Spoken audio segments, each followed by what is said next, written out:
going to how you would use that thing like that out.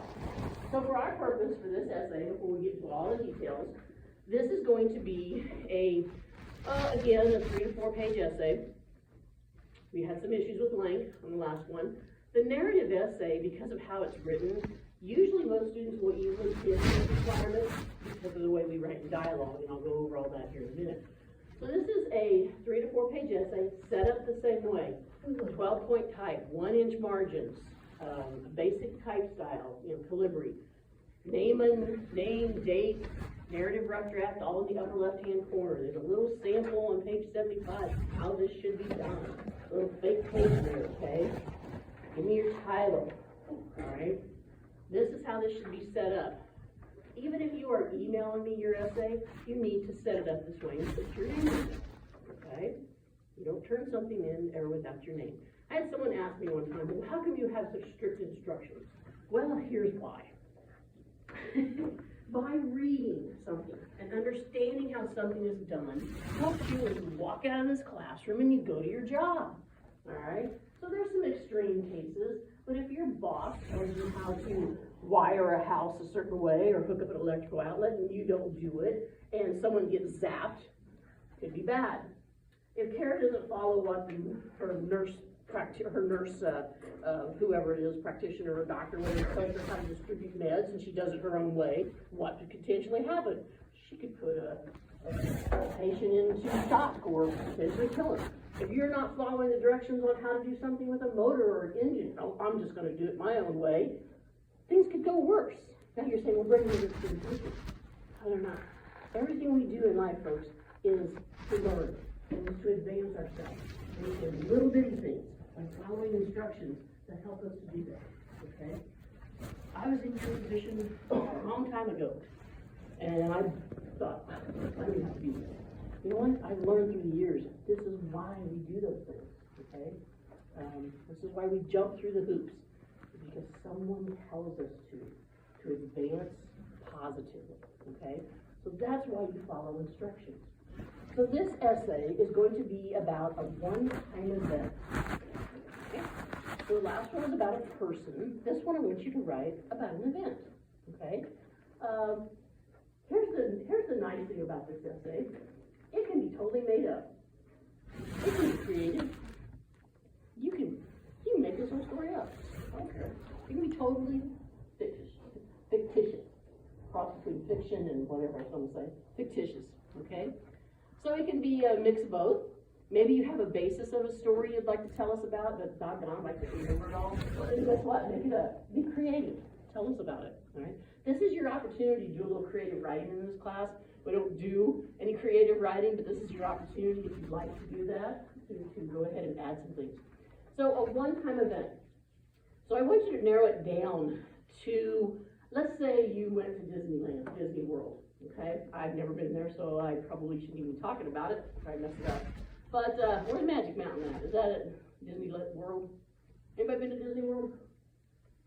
Oh, good, we're on the same boat, okay. So let's say you want to write about your trip to Disney World.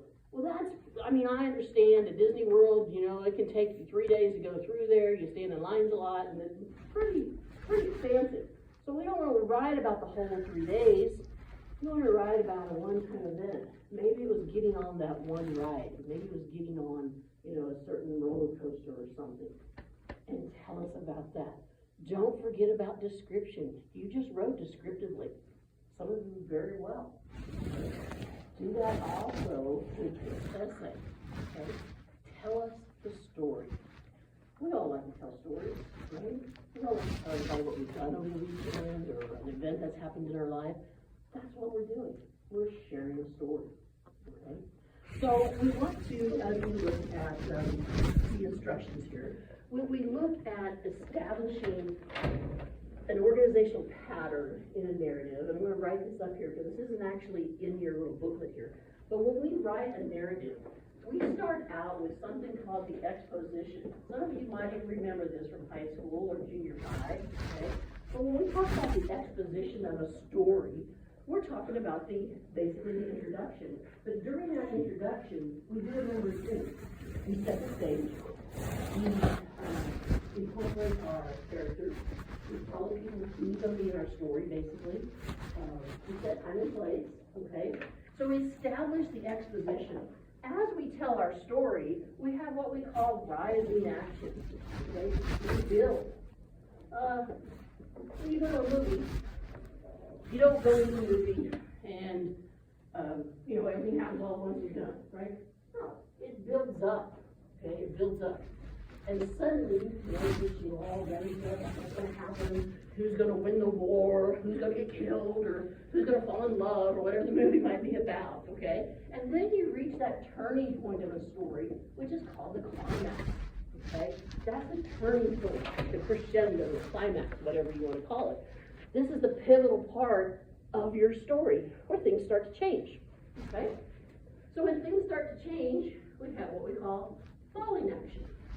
Okay. Here we start to wrap up, start to wind down our story. Okay, I'm going to give you a very quick example of this. When we get to the end, our conclusion in a narrative, we refer to as the resolution, where we have a moral to the story, or we leave us with something. Okay, that is the organizational pattern that you're going to do for your narrative. So, as you can see here in your book,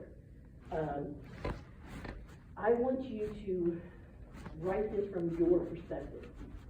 As Chase said, narrative, you telling the story. This should be set in third person. You're part of the story.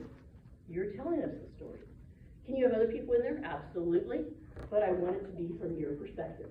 I want you to be a part of the story. Okay? So, I want to talk about the thesis statement just a little bit here. I'm going to jump around a little bit because until we really start talking about dialogue, I'm going to kind of flip them back a little bit. So I'm doing that intentionally. When we start talking about the thesis statement, when we write in dialogue, we may not necessarily have a thesis statement verbatim. There may not be a sentence that stands out and says, "Oh, that's a thesis statement." We might have what we call an implied thesis. Because if we start writing out our essay in narrative with dialogue, then we don't have a thesis statement. It's an implied thesis statement. Okay? So with that in mind, let's talk a little bit about how we do a story. And again, this is a very poor example, but I've been doing it so many years, I'm not going to change now.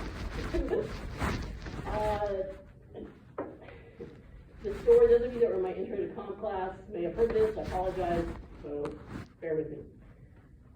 There's a Grimm's fairy tales, I believe it was the Grimm's brothers, who had a story called Hansel and Gretel. Now, if you Google Hansel and Gretel now, it's a horror movie, I believe, which is totally, have you heard of it? Yeah, it's about Witcher Island, what it is. Well, that is not the Grimm's fairy tale that I grew up with. So this may sound familiar to you. I am not going to do the dialect. I used to do the accent, but I'm just getting too old to do that, and it's just too cheesy. So I will save you from me doing the accents, okay? Hansel and Gretel. This is the story. You may have heard it, and it may vary a little different. This is my version. Okay, my version. The setting was Bavaria, a country in, like Sweden and Switzerland and that area in Bavaria. There were two little children, both born with a call with a silver spoon in their mouth. Very well-to-do, had everything they need. Both these little kids are a little bit on the little bit pudgy side, now we have to be politically correct and maybe call them portly, I'm not sure. Anyway, so these two little bitty young kids, and they were spoiled rotten, right? And they were, the brother, the boy, Hansel, he was unhappy.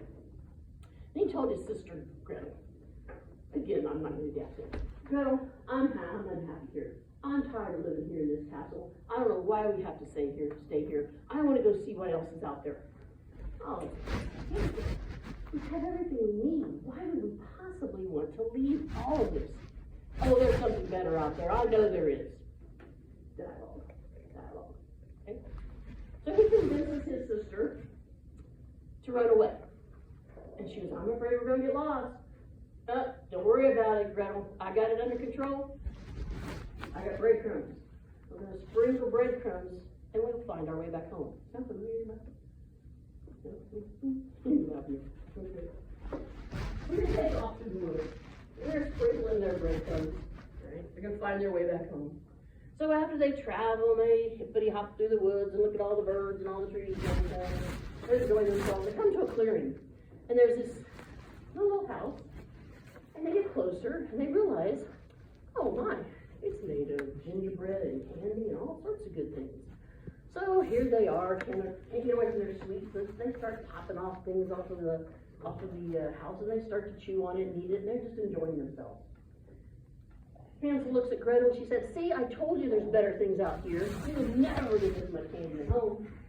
About that time, a little old lady come around the corner, this little grandmotherly figure, and she asked them what they were doing, and they said, oh, well, we ran away from home. We were looking for a better place.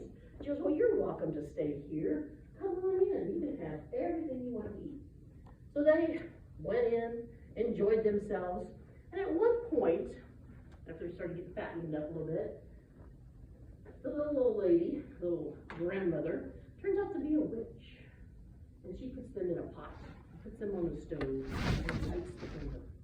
So they're in this big pot, and she goes, I told you this is not good. What are we doing here? Something's wrong. Oh, Gretel, you're right. We gotta get out of here. We gotta get out of here. They managed to escape. They headed out to the woods towards home. But then they can't find their way. There's no breadcrumbs. Where are the breadcrumbs? Well, the wild birds and the foxes and the bunnies and everything ate their breadcrumbs. They left. They found their way home. So they sit down beside a tree and they cry and they cry and they cry and they wonder why they got left. And they're worried, they're scared, they're never going to find their way back home. Well, it wasn't too long after that, here come to the woods, came their father on his big white horse and his knights and his armies, and he found them. He picked them up and hugged them and grabbed them and took them home, and they lived happily ever after. What's our moral to the story? What's the moral to Hansel and Gretel? And don't say don't leave breadcrumbs. The grass isn't always greener on the other side. Yeah, that's pretty much it. Anybody else have one? Be satisfied with what you have. Okay? But yeah, that's a key thing. Be satisfied with what you have. The grass isn't always greener. Okay? So let's look at the exposition. Let's look at the beginning of the story. Where were we? Where were we at? Mom and Dad's house. Pardon? Mom and Dad's house. Mom and Dad's house, Bavaria, castle. Who are our characters? Hansel and Gretel, okay? So they go through the woods and they're looking, find something better in life. What do you think was the climax of the story? What was the turning point? They were in the pot. There's a pot. Everybody agree with that? I think so. So they're in the pot. They decide, this is not good. We gotta get the heck out of here. Falling action. And try to find their way back home. Okay? The resolution to the story is they are found and they live happily ever after. Okay. Now I'm not saying you have to write a fairy tale. Alright. But you understand the process of writing a narrative. We're telling a story. We're setting the stage. We're building the story. We have some type of turning point. We start to conclude, and we leave our readers with something special. Right? So we have talked about the thesis statement. Page 74. We're establishing time and place. Doing this, telling us where we're at, whatever your story might be. I want you to make sure you keep a consistent point of view. In other words, write this from your perspective. I. Right? Consistent verb tense. Keep it either in past, present, future, whatever you do. Now, there is such thing as a flashback and a flash forward. Have we heard of those? You know, I've had stories where I'm reading the essay and it's a really good essay, and all of a sudden, right towards the end, I will get to the last paragraph and the author will say something like, I woke up with beaded sweat and my arms trembling and shaking, and I realized it was all a dream. That was a flashback. Okay? You have the ability to write the story when you want to. Okay? Now, appeal to our senses. Keep it logical. Keep it logical sequence, beginning to end. Now let's talk about dialogue. All right. Let me kind of, I don't want to erase that yet. You might write this down, okay? Let's talk about being right in dialogue. There are two kinds of dialogue. We have what we refer to as direct dialogue. I believe text refers to it as dramatized. And then we also have summarized dialogue. If I can tell. Okay? Let's talk about the difference between the two. Direct dialogue is where we are having direct conversation, and we are using quotation marks. So perhaps I would say, we have no fixed on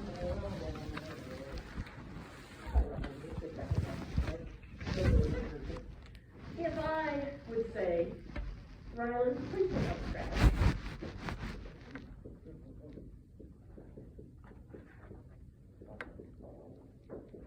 Rylan, please take out the trash. Here's my margin. Here's my indentation. That is a direct conversation. I am talking to him. I'm asking him to take out the trash.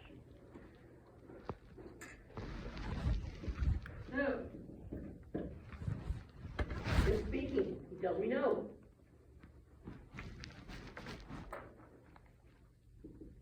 Please. I'm talking, Rylan's talking, I'm talking. Do I have to have Rylan said, Brenda said, he said, she said? Why do you need that? No. We do not. As long as we understand who is speaking, we do not need to say that, okay? Here's the other thing, when we are talking about direct dialogue, when we change speakers, we are going to change, we're going to have a new paragraph, we're going to indent, okay? Change speakers, we're going to change speakers, and new paragraph. We will have some mistakes with this, with the rough drafts, and that's okay. We'll look at it. The direct dialogue, direct conversation. Summarized dialogue would be the page and dibs. I had asked Rylan to take out the trash. Sorry, I can't see this on the little bit. I had asked Rylan to take out the trash. It is not direct conversation. It is simply a repeat of what I said. Okay, so we don't use conversation. I had asked Rylan to take out the trash, and maybe I'd say something like, he refused. Okay, we just continue on with our paragraph. All right. So summarized dialogue does just that. It sums up. I believe the text here on number 7 says it reports what was being said. Okay? It reports what was being said. Direct dialogue or dramatized is direct conversation. Right? It's repeated. Okay? It reconstructs. And we're using quotation marks. Here, we do not have quotation marks. Does that make sense to everybody? You might have some issues with it. We will work on it, and we'll fix that as we go. That's one of the things on the rough draft that we might run into a little bit of trouble. Sometimes when we start getting into a lot of different speakers, folks, then we have to say who's speaking. You know, if you have multiple people speaking, we have to identify them. If we only have 2 people, we really don't. It's pretty easy to understand going back and forth, and we'll look at some samples here. Okay? So now we have the story written, and we want to wrap it up. Memorable. There's a moral to the story. That is our point. What is the moral to the story? Okay? So let's go over some of the deadlines and the grading, and then we'll look at some essays, okay? So first of all, over on page 76, you will see the grading rubric. Folks, please use the grading checklist. Right? You should have a good introduction. Don't let your title give away your story. Again, don't let it give it away. But let's have a little bit more than just 1 or 2 words. Time and place established, viewpoint, verb tense, sensory detail, logical sequence, dialogue, effective dialogue. I want you to have at least several examples of direct dialogue in this essay. It doesn't have to be loaded. I don't need to have every sentence in dialogue. Absolutely not. That's gonna be boring, okay? Tell your story and let's incorporate some good, effective dialogue. Thought-provoking conclusion, length and format, proper grammar. Now, when I talk about proper format and length, you should be easily able to get to around 3 pages, 4 pages. Some of you may get longer, and that's okay, all right? However, I want you to avoid a 15-page paper on the zombie apocalypse, okay? And you look at me like, what? I did. I had a 15-page paper on the zombie apocalypse. Doggone it, it was good. It was good. But I don't want to grade 15 pages, okay? So tell your story, wind, and you bring it in, narrow in your topic. Give us that one-time event. We all tell stories. We all love to tell stories. I love to tell stories. Sadly, most of my stories are true, and they're not appropriate for a college age student. So, if they happen when I probably was in college, I can't tell them. But when we talk about going to Magic Mountain or something like that, I remember when I was out of college and I had my first job, and one of the ladies I was working with, she got free tickets to Worlds of Fun, and my husband got tickets to a Royals game, but only 2. So her and I decided to leave on a Friday afternoon, go to Kansas City, and spend the weekend just girls' day, okay? It was like 105 outside, but anyway, we went to Worlds of Fun. I'm not a ride person. She wanted me to go on, I can't remember what the name it is. It's the wooden roller coaster. Timberwolf, thank you. She wanted me to go on Timberwolf. I'm like, no way am I going on Timberwolf. There's no way I'm going on that thing, okay?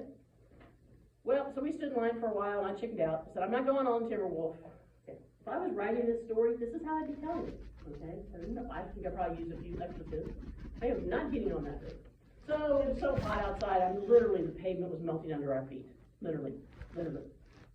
So we get back to the hotel room later that night. We make ourselves a few drinks, we shower, clean up, and she's actually taking a shower, and I'm sitting there on the edge of the bed watching TV, and I start to yell at her. Her name was Elaine. I said, Elaine, get out here now. She, what? Worlds of Fun, the Timberwolf had derailed, and people were stuck. And that happened about an hour after we left. We would have still been standing there in that line. And I looked at her and I said, see what would have happened if we would have still been in that line and you would have made me get on that Timberwolf? Yes, true it. So if I'm telling you this story, I'm going to add those details. I'm going to supply you with all the good things that happened about me, all right? I'm not going to just say, oh, it's World of Fun, it was real hot, the pavement was gross, we stood in line to the Timberwolf. I wouldn't go on it. Then found out that it derailed. Boring story, right? Boring story. You gotta hear the details. I'm leaving that lot, okay? So when we're preparing ourselves to write this story, think about everything that happened in this event. One-time event. That's why you want to keep it narrowed down. There are so many different things that you can write about, right? We'll go over those here in a moment. Okay, so grading-wise, this is another 100-point essay, 50 points for rough draft and workshop, 25 each, okay? Deadlines, Wednesday is going to be a work day. Let me discuss with you with work day. You guys kind of got shortchanged a little bit on the last work day. It wasn't quite an entire class period. This one will be an entire class period. You're going to come in, you're going to sit down, and you're going to start writing out your essay, okay? You need to use your time wisely. It is not coming in for 15 minutes and saying, oh, I've got what I need and I'm leaving. No, you're going to stay here for the class period. That's simple, okay? If you choose not to come to class, my little speech that I gave you at the beginning about how important it is to be here is going to be extremely important, because if you don't understand how to write in dialogue and then you come with your rough draft and it's a big old mess, that's going to be trouble, okay? But I want to be here to be able to help you.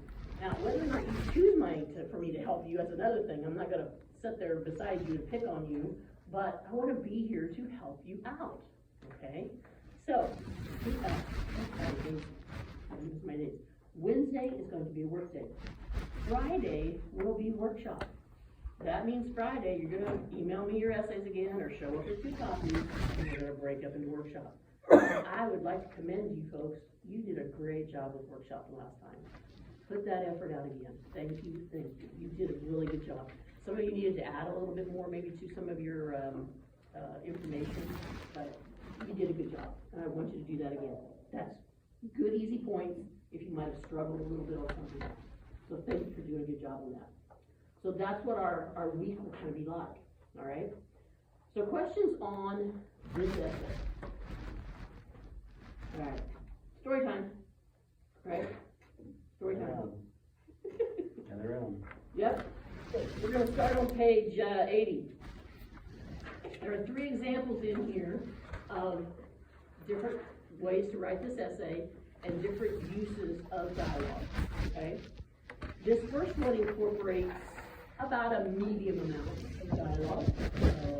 I think it's good conversation, all right?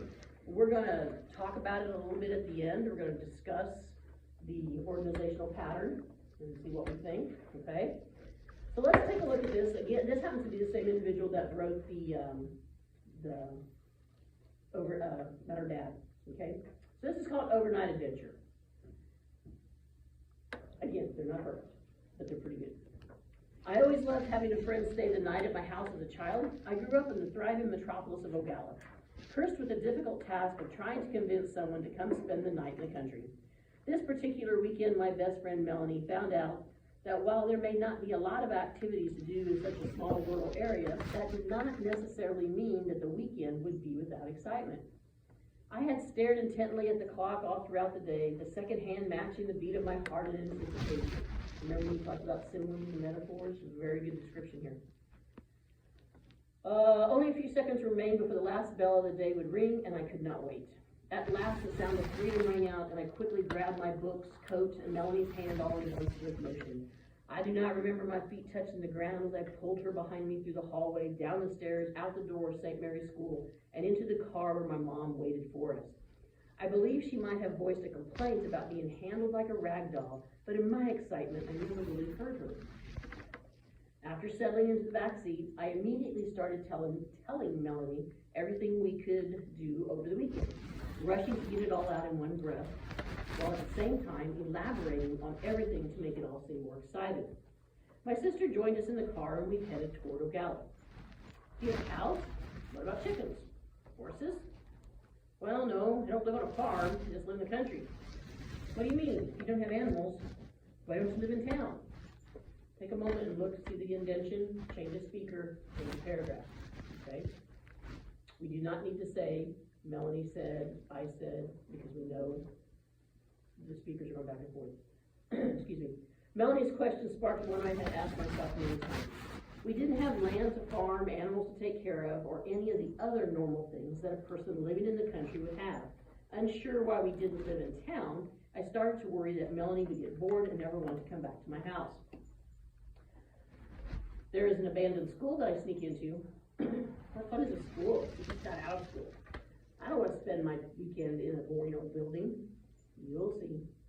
I sat quietly the remainder of the drive to Ogalla, partially because I wanted Melanie to think the school had some mysterious and wonderful adventure, and partially because I was desperately trying to think of ways to make the weekends the best one ever spent together. As soon as we got to my house, Melanie wanted to go to the old school.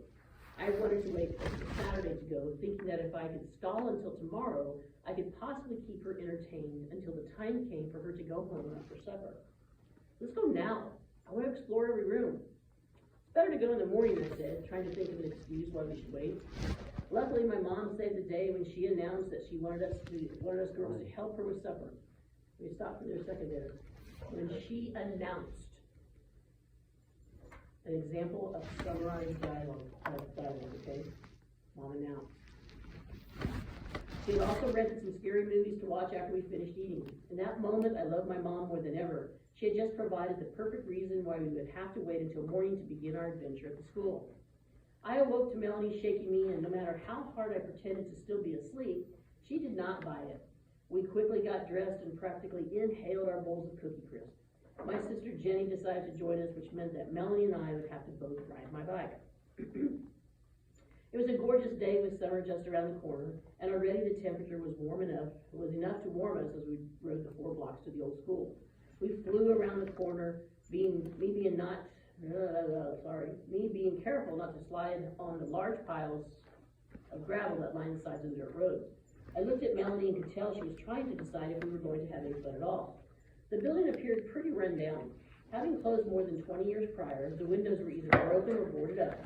The weeds and grass had grown up to the same height as our knees in some areas, and the shrubs that were once meticulously groomed now blocked the doors. Good description. I think all of us can imagine shrubs and rubbish around it.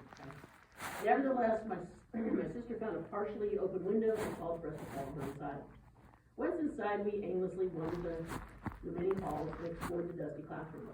We played hide and seek, although this was not really very fair to Melanie, since my sister and I knew all the best places to hide. Eventually, we all ended up in the gymnasium. Let's go.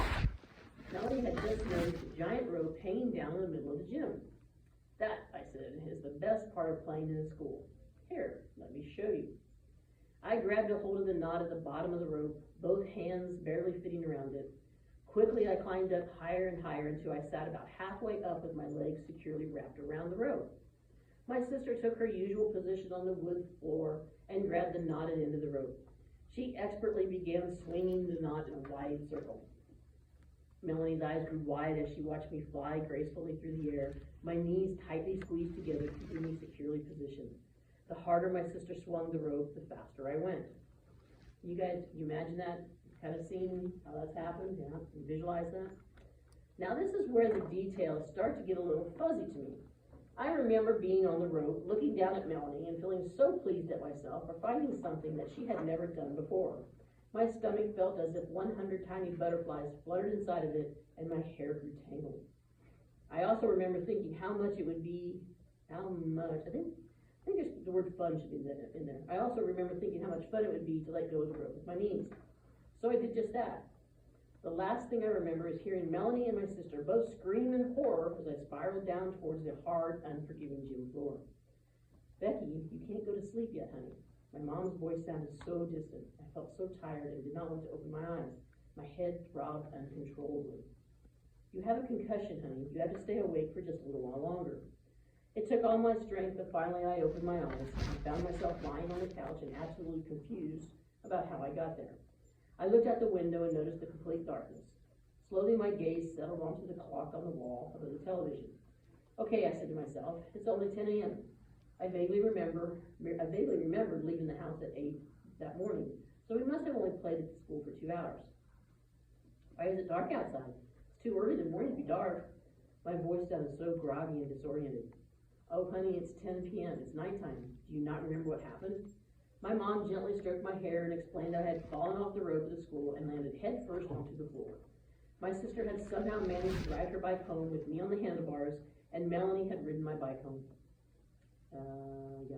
My mom had taken me to the hospital in Joaquin, and the doctor said I had a concussion, gave me some medicine for the headache that would come, and sent us home with instructions to keep me awake for the next 12 hours.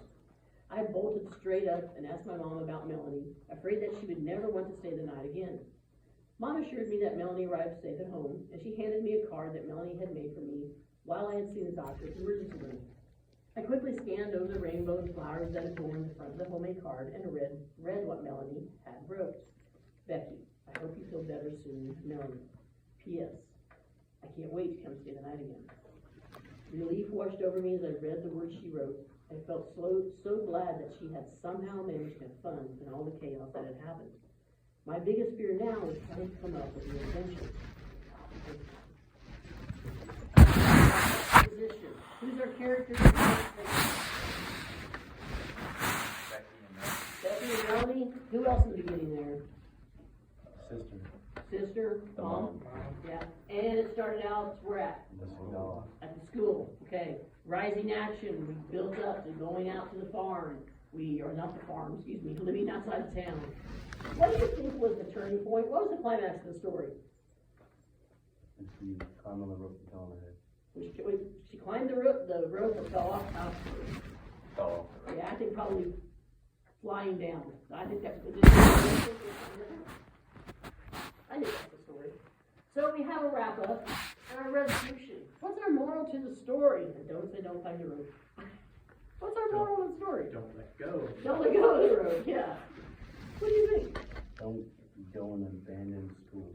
Yeah, well. Don't try and be a show off. Don't try to be something you're not. Don't be show off, yeah. But remember, her biggest fear was coming up with another adventure.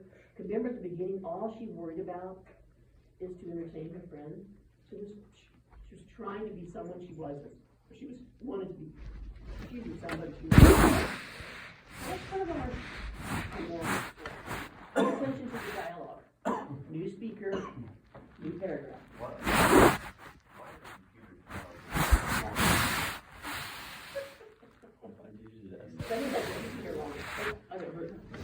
Okay, let's look at the next story, page 84. This essay is written primarily in summarized dialogue. It has very little direct dialogue. In fact, it only has 2 lines of direct dialogue. We'll see whether or not they're effective. This is called Black Friday. It was Thanksgiving Day. My family and I had just finished our meal. The guys were watching football while the girls were looking through Black Friday ads. We usually spend Thanksgiving on the farm, but this year we traveled to my aunt's house in the city. Being my normal curious self, I asked my aunt the question, is Black Friday really as crazy as they show it to be on TV? My aunt decided to not answer that question, but to let me answer it myself.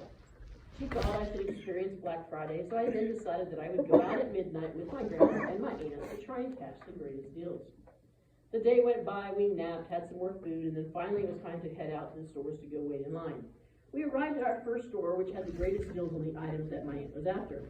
I was not after any items that night. I was then simply there for the experience and to find out for myself exactly how crazy people get. As we were waiting in the line that is wrapped clear around to the back of the store, I was starting to wonder what I was getting myself into. I wondered why the line was so long. I would understand the long line if we were a store like Best Buy that sold electronics, but no, we were at Kohl's. Kohl's sells clothing and kitchen accessories. They must have some amazing deals. I then asked my aunt what we were here to buy. She replied, $10 crock pots.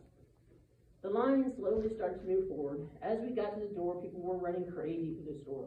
I wanted to have fun with this whole experience, so I decided to run too. I ran to the crock pots and packed a cart full. We ended up getting 10 crock pots. I knew what I was getting for Christmas. After about 30 minutes of pushing through the big crowd and getting the items my aunt was after, it was time to leave Kohl's and head to Walmart. As we were walking through Walmart, I noticed that the store was even crazier than the first one. Even more people were in the store. There were items scattered all over the floor, and everybody seemed to be in a bad mood. By this point, I was not having fun. The store had pretty much been picked clean of all the sale items by the time we arrived. We only got about half of the items we were there to get. After about an hour of searching for items, through a flood of people with plenty of time to leave Walmart. After dealing with Walmart, we were all exhausted. We decided to get some breakfast at Waffle House, by the way, which is my favorite place to eat. After breakfast, we headed home to get some sleep. The next morning, I was looking through some ads, and I found some items that I wanted, so I decided to go shopping again that morning. Our first store that morning was Target. I would strongly encourage anybody to stay away from that store on Black Friday. The store had been open for several hours, and it was just as crazy as it would have been at midnight when they opened. My aunt wanted to go back to Kohl's to try and find a few items she missed. As we arrived at the store, I decided to go look for some items that I might like. I found a really nice jacket that had a price tag of $120, but lucky me, it was on sale, and I ended up paying only $40 for the jacket. But one deal wasn't going to make me a fan of Black Friday. As the day went on, my aunt found more deals, and I just started to get cranky. The whole Black Friday experience was a huge culture shock for this farm-raised country boy. The hustle and bustle of the city and the huge crowds was not my cup of tea. The stories on the news about these crazy shoppers doesn't give you the true feeling of this shopping environment. I learned firsthand what a person would do for cheap crock pots. It was a very exciting experience that I will most likely never do again, but I am very glad I decided to go. Next year, I think I will do my shopping online. Do you know it was written from a male perspective? Not until the end. Not till the end. Interesting, huh? 2 lines of dialogue. 2 lines. What do we hear? Is Black Friday really as crazy as it used to be? $10 crock pots. I like to use this example because it's not full of dialogue, but the dialogue is effective. Could there have been more? I would prefer to have more, but it was effective dialogue, okay? What was the moral to the story? Black Friday is not as big as people make it. I heard that this year wasn't even crazy at all. Well, this was 2012. This was 10 years ago. Yeah, calm down quite a Black bit in the last Friday couple of years, is going down. especially with online. With COVID and online, Black Friday is nothing compared to what it used to be. Well, you don't get any deals anymore. Well, not There's really. really no point. So what do you think the moral of the story was written at this time? What do you think? To me, walk it down to $40, you're still spending $40. You still been 40 bucks? Not everything's always what. Yeah, I think the moral to the story is, maybe things aren't really what they're cut out to be. Really going and getting a great deal is really that. Okay, so that's kind of moral. Spend half the time in the line. So, very little dialogue, but effective. So the first one had about a medium amount. This one had very little. The last one had more dialogue. This is my story. True story. Alright, it's called Grinding the Gears. Driver's education is, don't take 77. Driver's education is distant memory, and all I truly remember is not being able to parallel park. Did not learn to drive a clutch or a manual as some refer to it. I really did not believe that through my adult years. I needed to know how. That was before I met my husband. With him, I inherited his pickup. It was a beat-up 1972 green Chevy pickup, and it was a stick shift. This truly was a piece of you-know-what, but that was all he had at the time. Literally, you could see the pavement below your feet. For some unknown reason, he believed I needed to learn to drive a stick. He took me to the safest place he thought that I could not run anyone or anything over. This was the huge parking lot at Gross Memorial Coliseum. Seriously, I said, do you think we could just do this on a country road? I don't want anyone seeing me screw up. That is exactly why we are here, so if you do screw up, there's enough room for recovery. Once there, I climbed into the driver's seat. Seatbelts were not an issue. The pickup did not have any, and this was 1986. Tony shut the pickup off and instructed me how to start it. Put your foot on the clutch and the brake and turn the key. I dutifully did as instructed, and the pickup lurched forward. Holy, what are you trying to do, kill us? I didn't tell you to take your foot off the brake. Stop screaming at me. I told you I did not need to know how to learn to do this. I started the process over again and again until I was finally able to just start the pickup without giving us both whiplash. Once this was mastered, it was time to learn to shift into gear. Remember, this is an old truck. This was no Maserati that the gears shift like a knife going through butter. How did it lurch forward if it wasn't in gear? We started it in gear. That's right, you're It was on pedal. Yeah, but what? I don't know why. I didn't know what I was Tony doing. taught her. Yeah, but it said now she's gonna learn how to put it in gear. You gotta learn how to shift. Shift. Oh. Okay. Oh my God. Alright. That's beside the point. Tony not so patiently explained how I should put my foot on the clutch and slowly release it once the gear was shifted out of first and straight down to second. I killed it again, and again. Little farm boys know how to drive a stick. What's your problem? You are my problem. Stop yelling at me. This is not yelling. I'm just trying to get you to listen. You are uncoordinated. Finally, after endless attempts to pick up moving forward, I was giddy with joy. That lasted only a few seconds as I was being commanded to now shift from second to third. The gears of the pickup made an awful noise. It definitely sounded like metal grinding on metal. Here the noise came again, and not the pickup. A bunch of expletives, he bellowed. All right, I've had enough. If you can't be nice and patient, I'm done. I stopped the truck, managed to slam it in the appropriate gear, and started to get out. Where do you think you're going? I'm walking home. After numerous words, I finally got back in the driver's seat. Tony became much more patient, and I calmly reminded him that he was not good at some things either, and to chill out. We started from scratch, and an hour or so later, I was cruising around the parking lot. I managed to stop, start, shift gears without grinding, and I felt like I accomplished something great. Okay, Tony announced, it's time for the street. And that is a story for another day. What's my moral to the story? Be patient. Patience is a virtue, right? Okay. Be nice to your wife. All right. A lot more dialogue here. We don't have he said, she said. Intentions when we're talking about new speaker. Okay? New speaker, new speaker. Our goal for this essay, write a story, you in it, one-time event, okay? Incorporate the direct and summarized dialogue, follow this organizational pattern, okay? Wednesday, I keep saying Tuesday, Wednesday, we will have a work day. Those of you that still owe me an essay, you need to get that to me today, okay? All right, questions? Boom, we still have 2 minutes to spare. Anything else? All right. Looking forward to these stories. They do not have to be real or true. They can be totally fictitious. They can be partial. Whatever you want, okay? Rather than change, you want to come to real quick for advising? I think Renee is probably done with time or finishing up. It just takes a couple minutes. What time you have to be at the court? Oh, this will just take a few minutes. Oh, I don't think I'll take that one. But that was big guys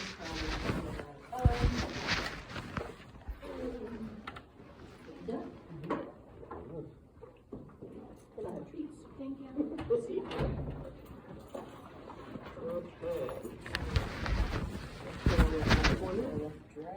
You don't have. For this essay right now? No, not for this essay. This is from last. You already gave me a rough draft. I did? Yeah. Can we get it back to you? Remember this one you were typing it, and I said you need to put it in? You need to do your science. I already gave you.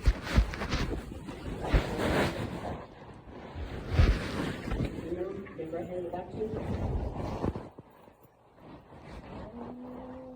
Yes. Okay. I'll have a class, you can stop sheet on it and stuff. You just need to continue with your essay. Okay?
like this.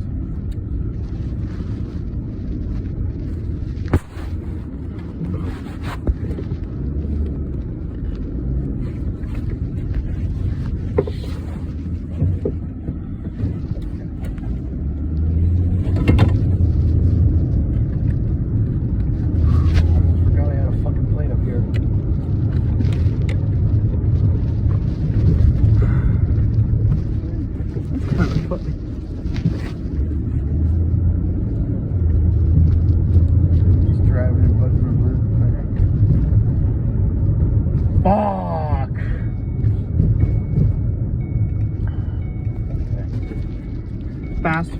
fast friends.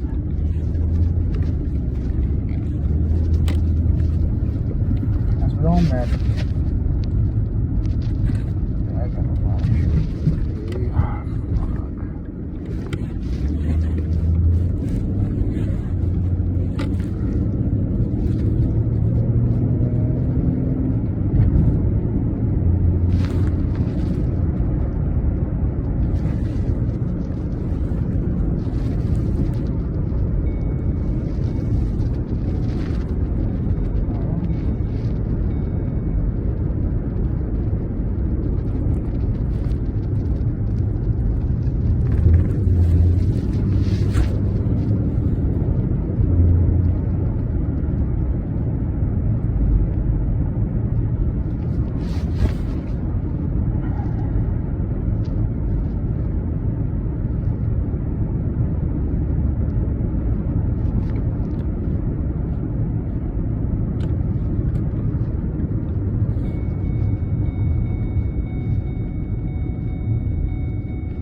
So the wrong people couldn't die, basically. Okay. So the town's the reason why killdogs are happening. You're the reason why.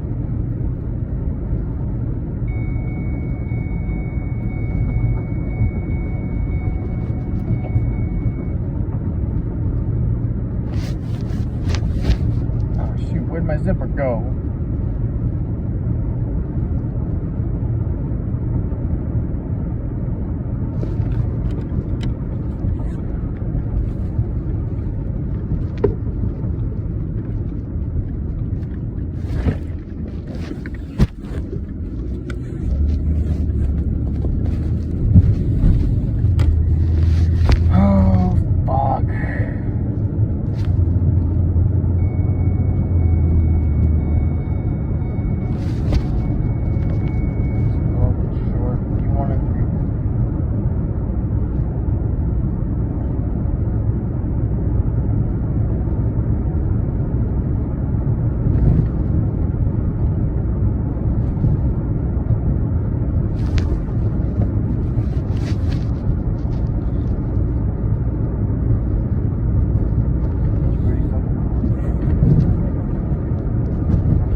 Hmm.